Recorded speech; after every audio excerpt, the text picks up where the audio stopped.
This is BA Barbecue. We're here today. We're going to do a little fried chicken. Went up to South Carolina, had a couple deer heads. We had to pick them up out of the freezer.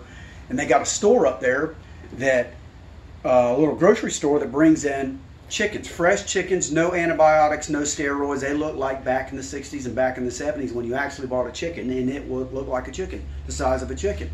So the taste is amazing. It's totally different than the stuff that you buy out of the store, like a Tyson's chicken. Go to Sam's, you buy those breasts are that big. It's just crazy the size of the stuff today.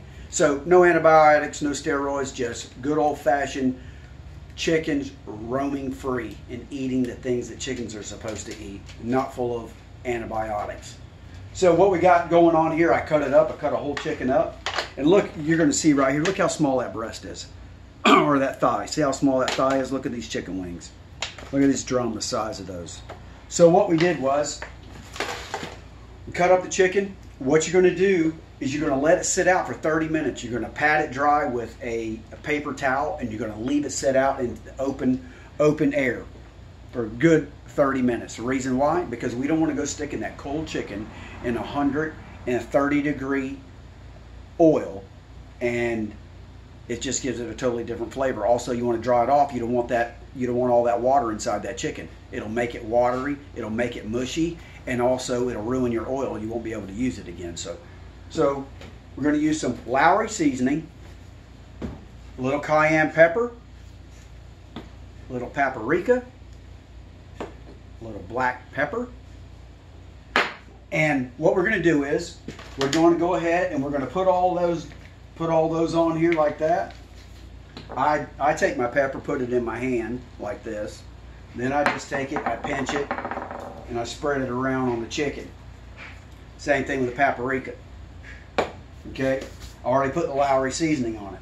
So then, what we have down here, I live in Fort Pierce, Florida. What we have here is some Atkins seafood breader. Basically what all it is some flour that's been seasoned. This stuff is really, really good.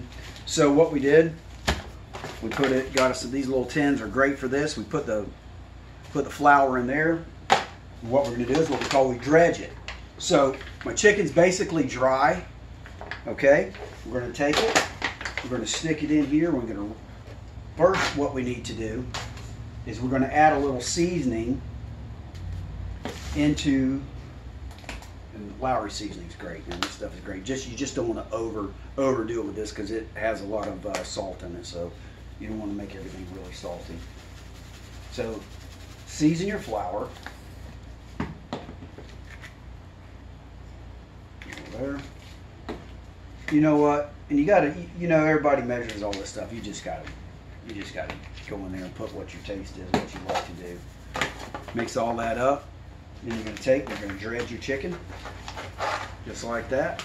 And if you want your chicken nice and light and crispy, this is what you want to do. If you don't want it all soggy, and you want it nice and light when it comes out, dredge it just like that. Take that and make sure you get it all over that chicken. Pick your chicken up, roll it. Hey, and you can't be afraid to get your hands dirty. Okay? Stick it in there and dredge it, roll it around, just like that. And what we're going to do is on my fish and my chicken, I like to do it outside. If you don't have the facilities to do it outside, that's great. But I like frying outside. The reason why is because fried things have a tendency to get in your clothes, get into your furniture, and you end up with a house that smells like fish or chicken or whatever else you fry. So I got this dredged up.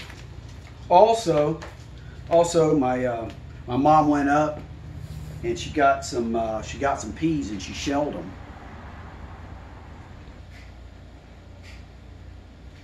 All right, so I dredged the chicken. We're going to let it sit. We're going to let it sit for a few minutes, and then what I'm going to do is the moisture in the chicken, it will probably make the breading a little bit moist. So what I'm going to do is I'm going to come back in a couple more minutes, 10 minutes or so, while I'm prepping other stuff, and I'm going to dredge this again before I put it in the fryer. Come over here and let me show you this new item I got in the kitchen. I absolutely love this thing. I saw it on television. It's called a power cooker. This thing is amazing. This thing, it sears, it's slow cooked, it's like a crock pot. You can cook soups in it. You can cook chickens in it. You can do so many amazing things in it. And the crazy thing is, it does it in a quarter of the time. So let me show you what we did today. And this setting on here, it says beans. It says beans and lentils right here. So it's a pressure cooker. So when I put the lid on it, I put the lid on, I close it up, and in 5 minutes, it gets up to pressure. And then it cooked these peas in a matter of 5 minutes. I got onion in them. I got some seasoning in them. Look at this. I got this big ham hock in there. And oh man, and I put 2 cubes of chicken bouillon, threw them in there. 5 minutes, it came up to pressure. In 5 minutes, it was done. 10 minutes, 15 minutes, give it 5 minutes to let the pressure off. And in 15 minutes, you're eating peas that normally you got to cook in a pot for hours and hours and hours. This thing's simply amazing. We're going to do other things. But I'm getting ready to take this chicken out, like I said. Now what we're going to do is we're going to dredge it again. We're going to get it going. I've got my oil cooking outside. I'm going to bring it up to temperature. I'm going to bring it up to around 350 degrees. And then when I put the chicken in, it's going to lose some temperature. So it's going to probably go down to around 330. So that's where I want to do it at. And you stay tuned. BA Barbecue will be right back with some fried chicken.